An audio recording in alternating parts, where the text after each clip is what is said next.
sa hanggang mula day 1 hanggang day 21 ngayon is we talked about freedom. Wala tayong ibang pinag-usapan kundi yung pagpapalaya sa atin. Pagpapalaya sa atin from the bondage of sin, pagpapalaya sa atin sa kawalan ng pag-asa, pagpapalaya sa atin patungkol sa kapighatian.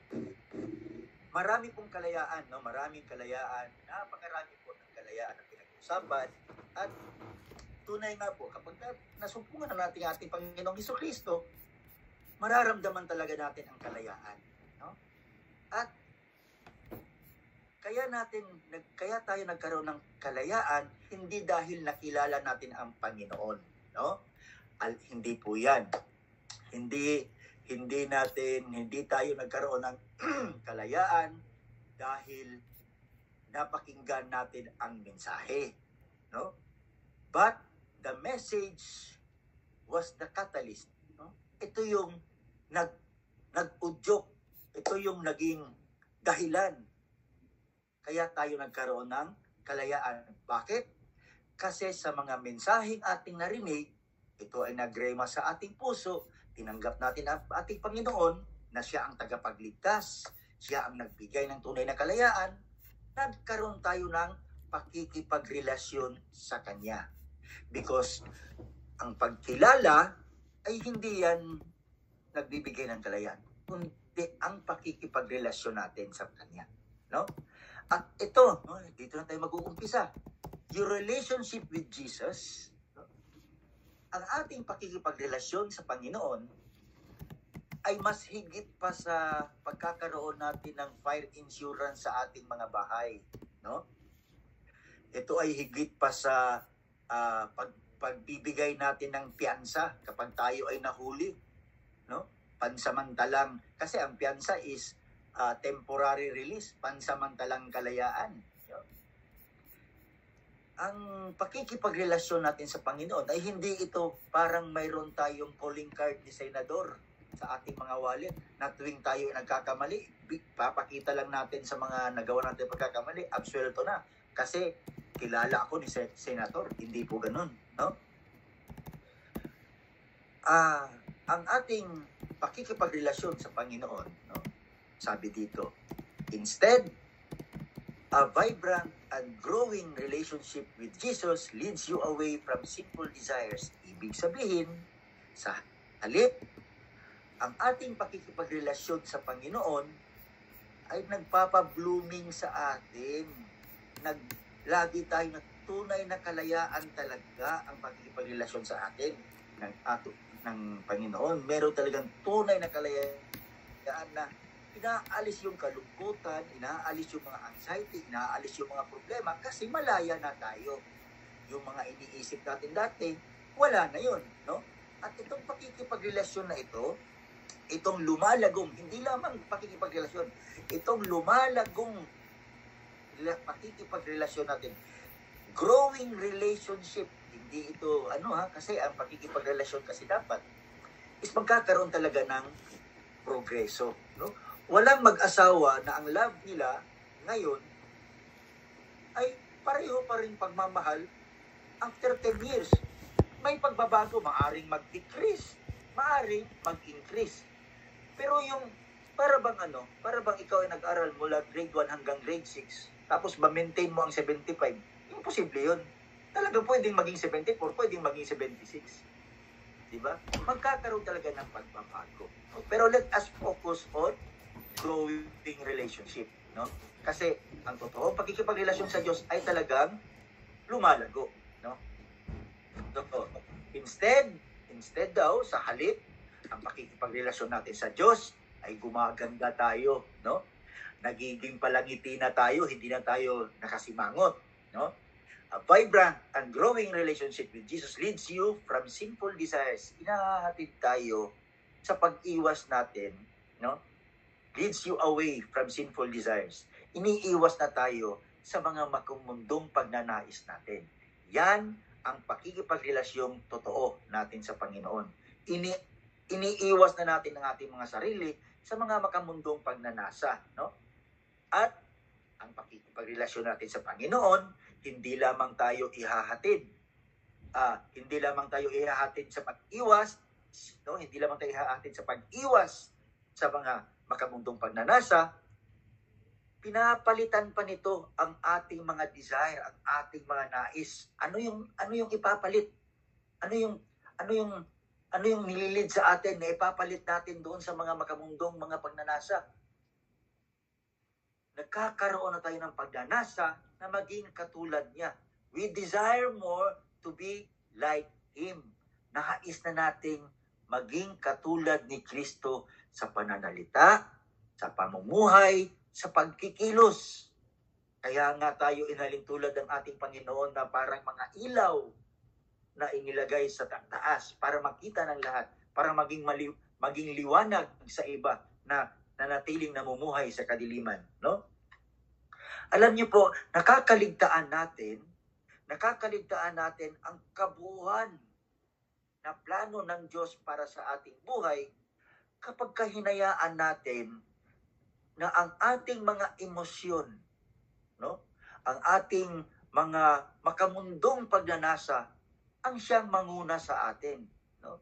We miss the fullness of God's plan for our lives when we continue to allow our emotions and fleshly desires to lead us, no? So ngayon po, piliin po natin na palitan na natin ang ating mga lumang pamamaraan ng buhay. Palitan na po natin ng mga pamamaraan ng Diyos. Let us replace it with God's pattern para sa buhay natin. Kapag ginawa natin yan, no, maari nating maranasan ang favor, maranasan natin ang freedom na talagang mahahanap lamang natin sa Diyos. Di ba? Hallelujah. Kaya nga po, sabi niya dito sa 1 Peter 2:16, sabi niya, mamuhay kayong tulad ng mga taong malaya, subalit huwag ninyong gawing dahilan sa paggawa ng masama ang inyong kalayaan. Sa halip, mamuhay kayo bilang alipin ng Diyos. Di ba? Malaya daw tapos alipin ng Diyos. Ang ibig po sabihin dito is servants of God. We are free, but let us think that we are servants of God na naglilingkod para sa Kanya, no? Na naglilingkod na may kagalakan. Kasi ang alipin kasi is naglilingkod yan na walang kagalakan eh. Pero tayo, we are serving God with joy. Kaya nga merong kalayaan eh. Kasi taos puso na nating pinaglilingkuran ang ating mga kapwa-tao at ang Diyos, no? Hindi na tayo napipilitan maglingkod. We are doing it wholeheartedly, no? Pero alam niyo po, ang isa sa mga pumipigil sa atin sa upang maramdaman ang totoong kalayaan is anxiety, no? Anxiety, minsan yung mga pag-aalala natin, no? Isisingit ko lang po about anxiety, no? Ano ba ang diferensya ng anxiety and depression? Minsan magkasama din ang anxiety and depression, no? Para sa atin, lalo-lalo diyan sa Japan, no? Punong-puno ng depression ang mga tao diyan. Nafi-feel nilang hindi maiiwasan makadama ng depression. Pwede bang mag-open? Can I request na mag-open cam naman ng iba para may kasama naman ako na alam ko nakikinig, no? Yan, thank you buddy. Yan, no? Yan, thank you Sister Maridel. Opo, no? So, ang anxiety is the worry of what is to come. Yung paparating pa lang, no? Hindi pa nangyayari. Nag-aalala ka na mangyayari. That is worry. Depression is ang nararamdaman mo because of the result of what has happened. Andyan na. Kaya ka na-depress kasi hindi mo nabayaran yung utang. Kaya na-depress ka. Andyan na. Nangyari na. At it can be both. Maaring pareho. Worry and depression. Why? Because maaring wala pa dyan, pero nangyari na before na pagtagumpayan mo na-depress ka. Kasi minsan, ang result ng anxiety, kasi ang bunga ng anxiety is depression. Kaya ka na-depress because you are anxious, no? Why magkasama ang dalawa? Because napagsumpayan mo na nung una, and then nagkakaroon ka ng worry na baka mangyari ulit.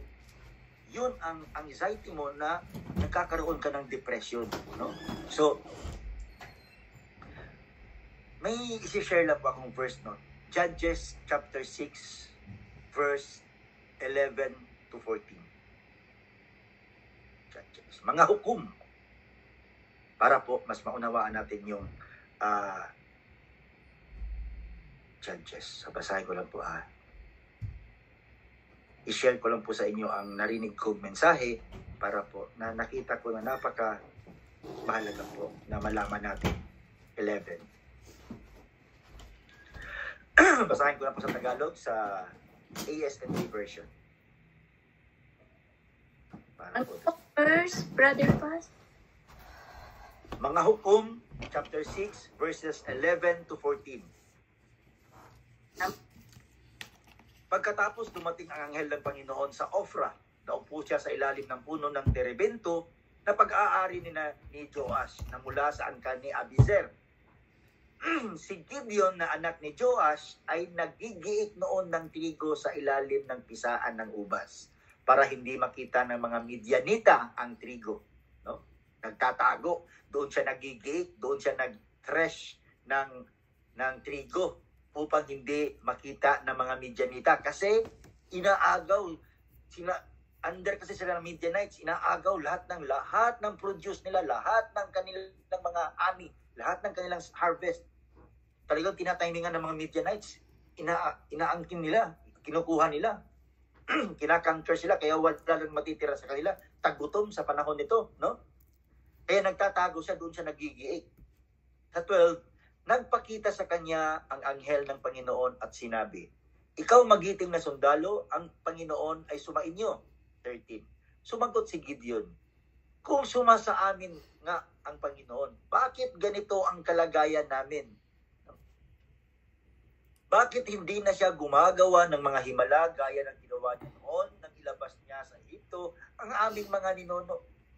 Ayon na rin sa mga kwento nila sa amin.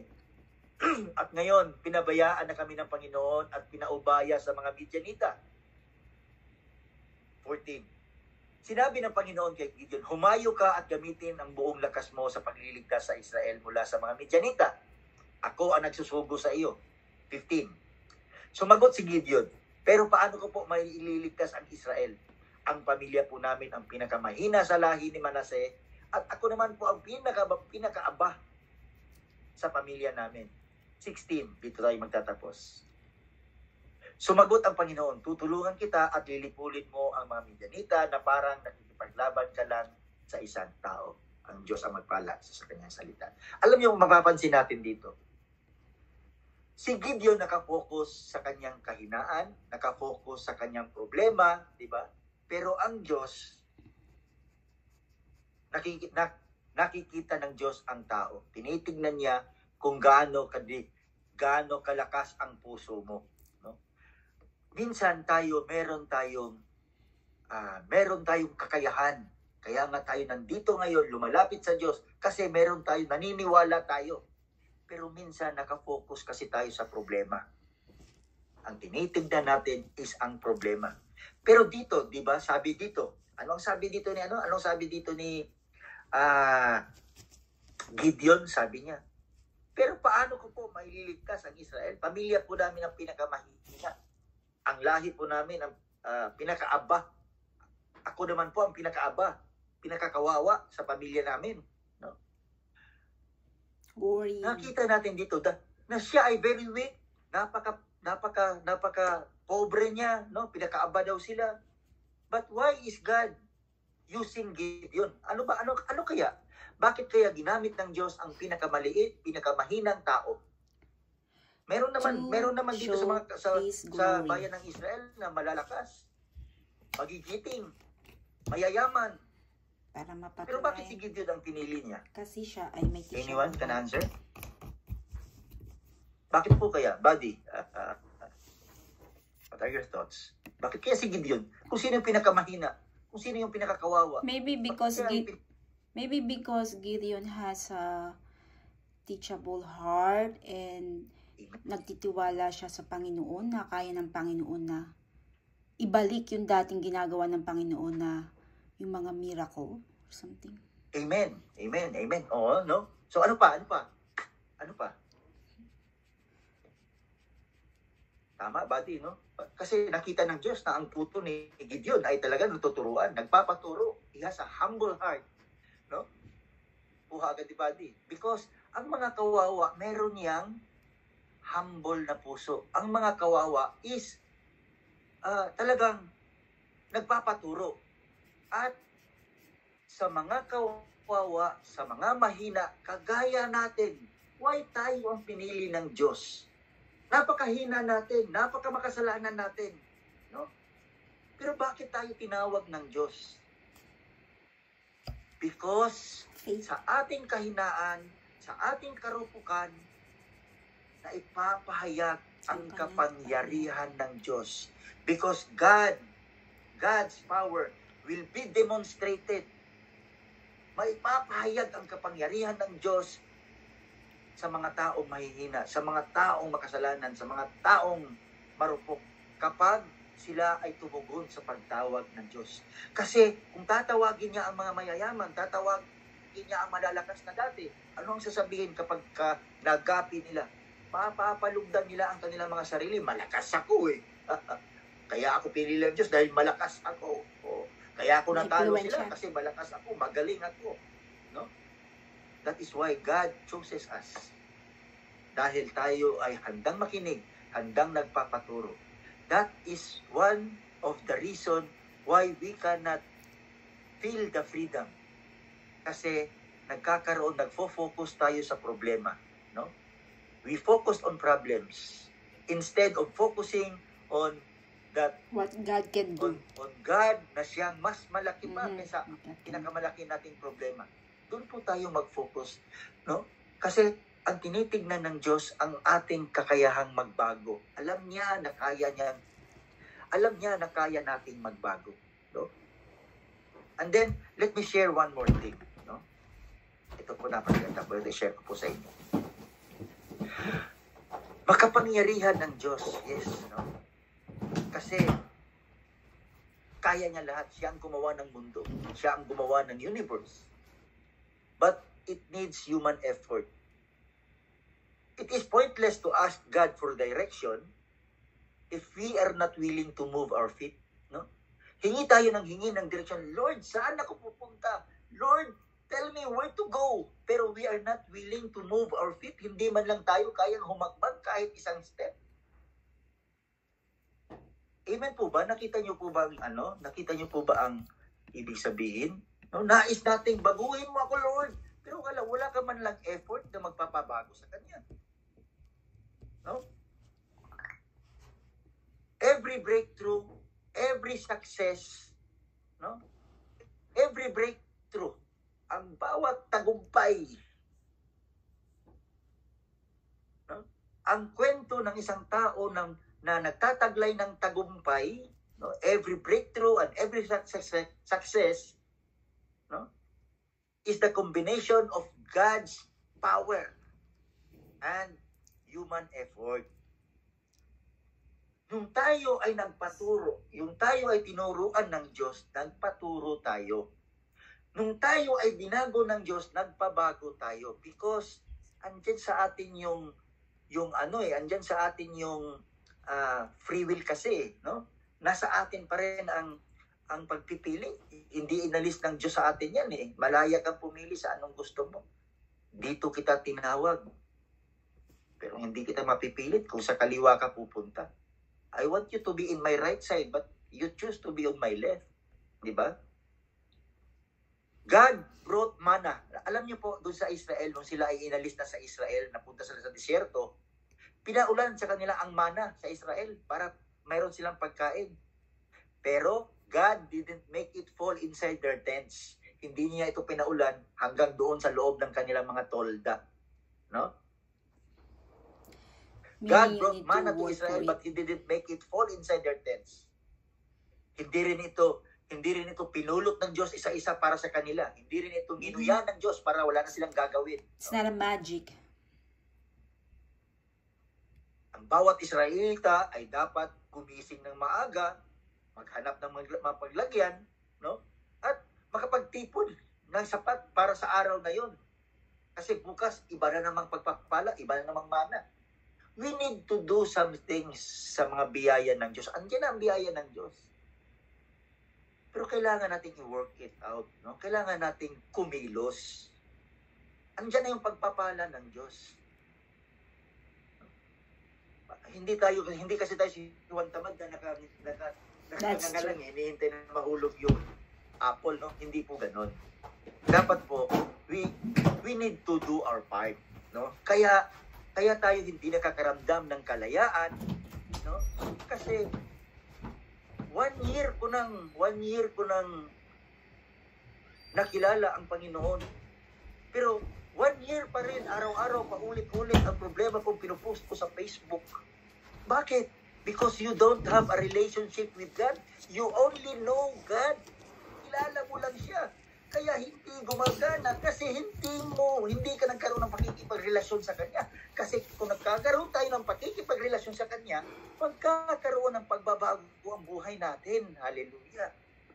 No? Kaya nga, ang nais ng Diyos is maging prosperous ka maging masagana ang buhay mo So ngayon, magiging kasinungalingan ang lahat ng iyon kung 10 taon ka nang nananampalataya, tapos ganun pa rin ang buhay mo, magiging kasinungalingan yan. Sabi, gaganda raw ang buhay ng magkakaroon daw ako ng kalayaan. Bakit hanggang ngayon? Alipin pa rin ako ng mga pag-aalala. Alipin pa rin ako ng problema. Alipin pa rin ako ng... Bakit kaya ganun? Hindi totoo yung sinasabing mapapalaya tayo. Why? Because we don't have a relationship. Wala pa tayo pakikipagrelasyon. Iba kasi ang nakakakilala lang at magkakaroon talaga ng relasyon. Di ba? Kagaya ng boyfriend-boyfriendan at saka boyfriend. Boyfriend-boyfriendan lang, bahala na kung hindi ako sisipot. Okay lang, hindi boyfriend-boyfriendan naman kita. Pero iba talaga yung boyfriend kasi talagang may relasyon. Totoong pakikipagrelasyon. Nagmamahalan ng isa't isa. The same with us. Nagmamahalan. Nothing can separate us from God's love. Andyan lagi ang pagmamahal ng Diyos. Alam mong nawawala ang pagmamahal natin sa Kanya. Kaya tayo patuloy na gumagawa ng hindi maganda kasi hindi natin totoong mahal siya. But if we really do love Him, natatakot na tayong gumawa. No? Nagkakaroon ng ano. So, God wants to bless you financially, but you have to get up every morning and work diligently and faithfully. Kumilos tayo, no? Na may integridad, ng may katapatan. God wants to bless you with a child, but you have to endure the 9 long, arduous months of pregnancy. Nais niya magkaroon ka ng anak, pero kailangan mong pagtiisan ang 9 na buwan na yon. Andun po yung ito po ay isang mga metaphor sa blessing ni God na kailangan din natin kumilos. We need to do our part. No? God wants to bless you with a virtuous wife or a loving husband, but you must get out of your comfort zones. You must sacrifice comfort and convenience. Kailangan mong bumangon ng maaga kasi magkakaroon na kayo ng anak. Sasanayin mo na yung sarili mo. Umalis ka na sa comfort zone. Kung dati ay puro lang sa ang buhay natin, nightlife, mawawala na yun lahat. Aalisin. Kung saan tayo nasanay, comfort zone, aalisin na natin kasi ine-embrace na natin ang bagong pamumuhay. Magkakaroon po talaga ng ganun. We need to embrace the new life. If we are now, kasi kapag tayo pinalaya ng Panginoon, huwag na natin gamitin ang pagkalayaan ito sa makamundong pagnanasa. Mapapalitan na ang mga pagnanasa natin, hindi na makamundo, kundi maka-Diyos na mga pagnanasa na. No? Just because it is from God doesn't mean it's to be easy. No? Dahil hindi ibig sabihin, dahil ito ay pagpapala ng Diyos, madali na lang natin. Hindi po ganun. God is not giving it to you in a silver platter. No? Kasi nais talaga ng Diyos, makita mo ang kahalagahan ng bawat pagpapala. Dapat, kaya nga nagpapasalamat tayo nung tayo pinadanas ng gutom ng Diyos. Nagpapasalamat tayo nung tayo pinadanas ng grabing kasamaan ng Diyos. Why? Because para pagdating ng kanyang pinakamaliit na pagpapala, ay nagpapasalamat na tayo sa kanya. Nabibigyan natin ng kahalagahan. Kasi hindi dahil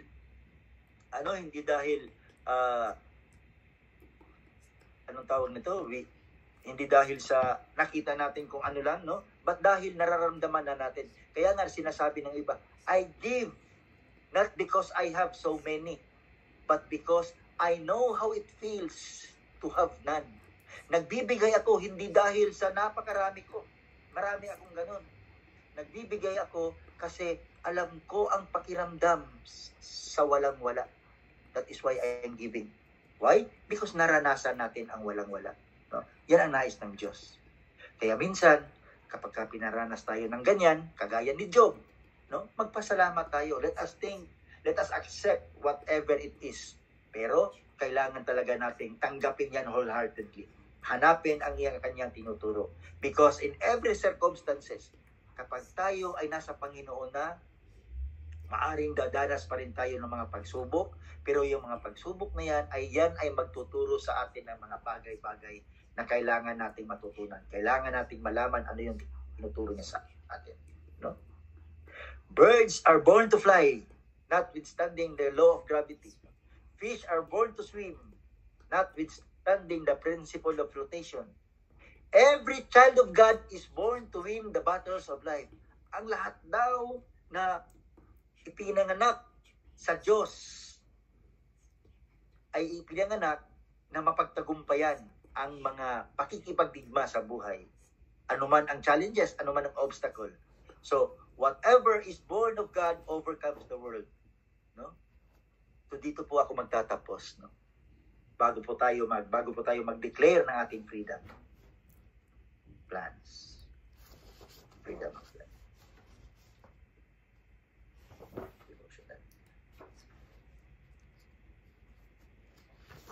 Dapat po i-replace na natin ang ating old days, no?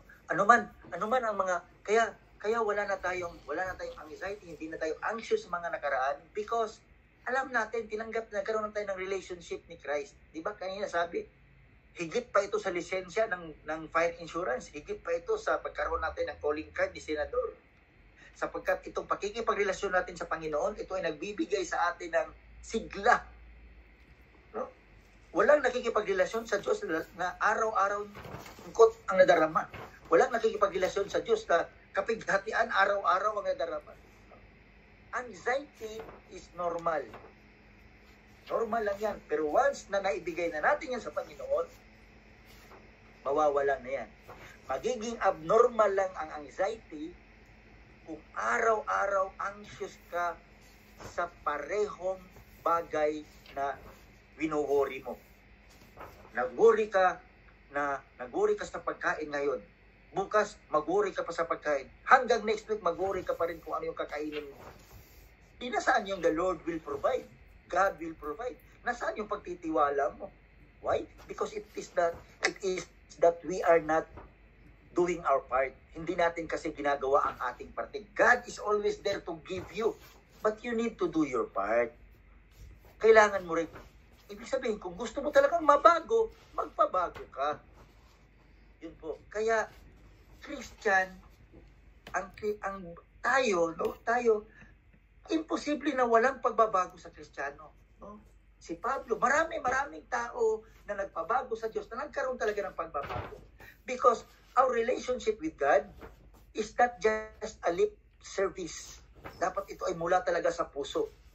Hindi tayo magkakaroon ng pagbabago kapag hindi natin isinapuso lahat ng kanyang sinabi. No? So, knowing God is not enough. But having a relationship with God. No? So, ngayon, piliin natin ang araw na ito, no? Today, let us choose to replace our old ways of life. Palitan na natin ang lumang pamamaraan natin ng buhay. palitan natin ito ng pamamaraan ng Diyos. Let us choose to live in God's pattern. Mamuhay na tayo ayon sa pamamaraan ng Diyos, sapagkat kapag ginawa natin ito, mararanasan natin ang favor ni God. Mararanasan natin ang totoong kalayaan na walang ibang lugar na mahanap natin kundi sa pamamagitan ng Panginoong Hesukristo lamang. Ang tunay na kalayaan ay nasa Panginoong Hesukristo. Lakarin natin ito. Amen? So, let us declare today. Please, declare it with me today. No? Mag-unmute po tayo lahat and then repeat after me. Let us declare the freedom. Hallelujah. Are you still with me, sisters? Yes. Amen. We're here. Amen. Amen. Amen. No? So mag-unmute po tayo. Let us declare. Because it is the 21st day of our declaration. Araw-araw tayo nagde-declare. Araw-araw tayo nagde-declare. Bakit nakatulong pa rin tayo? Yung i-declare natin has power. Yung declaration natin nagpapalaya. Totoong nagpapalaya. No? So declare po natin. Ano po yun? I will live in freedom. I will live in freedom. Live in freedom. I let go of my simple desires. I letting go with my simple desires. And choosing God's plan for my life. And choosing God's plan for my life. Amen.